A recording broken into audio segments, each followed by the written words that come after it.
Well, hi everyone, and welcome back to our channel. We just spent $350 for the two of us on a tour of the area around Akureyri, Iceland. We were looking forward to it, and we wanted to see some waterfalls and some crazy geothermal activity, so we went on this tour. Now let's see if it was worth it. Akureyri is a major town in northern central Iceland, and it sits at the end of a fjord, and it's home to about 20,000 people. It's a popular stop for cruise ships, and today we're going to cover the top 3 things that you should see and do if you're on a cruise and you stop in Akureyri. All of these 3 things that we're going to cover are easily reached either on a tour or if you rent a car. So rather than take the ship's shore excursion bus, we went ahead and we booked our own tour in a van. There were about, I think, 6 or 7 other people in the van with us, right at the in the parking lot right outside where the cruise ships dock. So it was very easy to do, and you didn't have to book it ahead of time or anything like that. You just went there, and there were a lot of people. They're all offering basically the same thing. They're all going to the same sites. They all go around this ring road. And so whether you're on a cruise ship or you're just hiring some of these guys, you're going to see mostly the same sites. There's some variations, a little bit more time at one place or another, and they're all going to cost, within the same range. So we picked one, and it was about $175 US for each of us, so the $350. So was this worth it? And was it a good tour? Well, let's find out. What we did was we saw 3 different sites. The first one was the Godafoss waterfall, or waterfall of the gods, and the surrounding area around that. It only takes about 30 minutes to get there from where the cruise ships dock. The legend behind this waterfall is that in 1000 AD, after Iceland had officially converted to Christianity, there was a local guy who was very respected, and his name was Porgir Ljóvinningsson.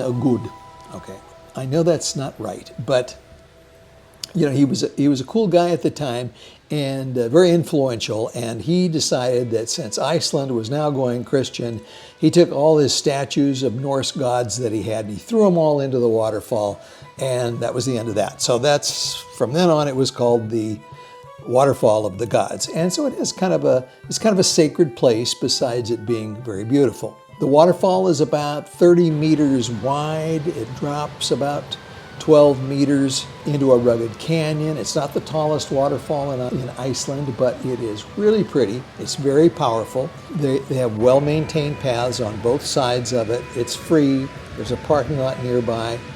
So if you go to visit this place on your own, you should. It really is cool.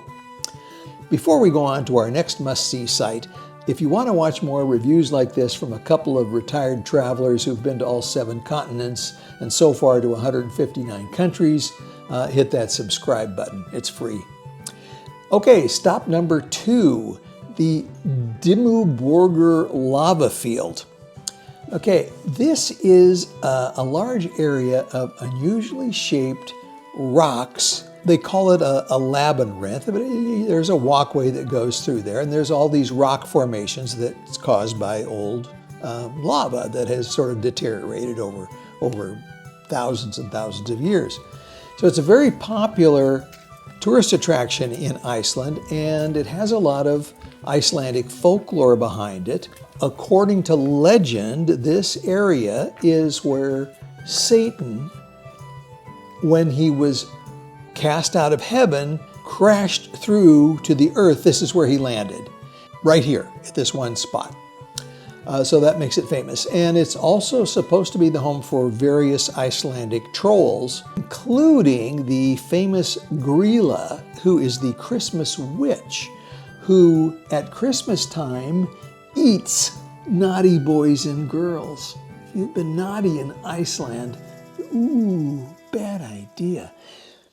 There's a festival each year where the guys are dressed up like trolls, and they hide in the different rock formations, and they have meetings and little rituals and stuff like that. So it's kind of cool. All the tourist information about this place talks about how wonderful and mysterious it is. Honestly, if you're not into mysticism and mysterious stuff, this might be a pretty boring place to visit. And actually, this was not a highlight of our trip, to be charitable about it. It was a nice walk. If you're on an organized tour, this is one of the places you're going to go to, so you be the judge. Stop 3 was definitely the highlight of the day. These are the geothermal fields of Akureyri. And this has to be one of the most unusual landscapes anywhere on Earth, and it was truly amazing. It's located just off the Ring Road. It is in a region where the Earth never rests. Well, Tanya, we're here in a geothermal area in Iceland, and we can smell the sulfur all right. Let's see what we can see out here. Oh.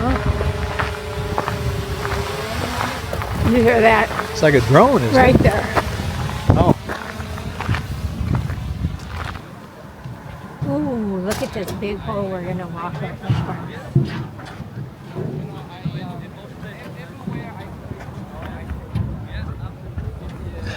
Ooh, look at over there. Yeah, let's go look. It's like Yellowstone or something. As soon as you arrive, you're hit with this unmistakable smell of rotten eggs. Well, of course, that's sulfur. And if you are sensitive to that, maybe you don't want to be at this place for very long. But, you know, it comes with the territory. But it is, I mean, it is a fascinating place. And it's big. I mean, it's not just in one little area.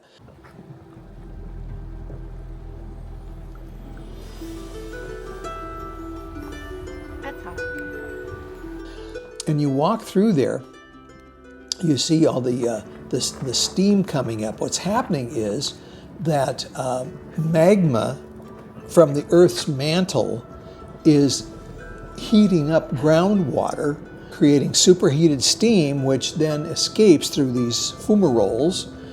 And the vents that you see are creating pools of bubbling mud, and these gases then rise through the clay-rich soil, and it causes all this smell. Walking through here is kind of like stepping on Mars, but really be careful of where you're going, and definitely stay on these paths, because the ground here is thin and it's unstable in places, and see all that boiling mud there.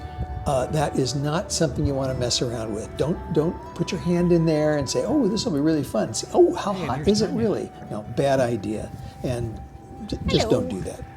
The vivid colors you see, well, they're caused by minerals like iron, sulfur, and silica that are deposited on the surface. So again, if you're sensitive to the sulfur smell, don't stay there too long. But it really was a highlight of our whole visit to Iceland. So that brings us to the end of today's video on Iceland. We hope you enjoyed it. To answer the question, was this day trip worth the $350 that we paid for it? Definitely. However you decide to visit these destinations on the Ring Road, and there are a couple of that we didn't visit, you'll definitely find them worthwhile. So we'll see you in our next video. Thanks for watching. Bye-bye.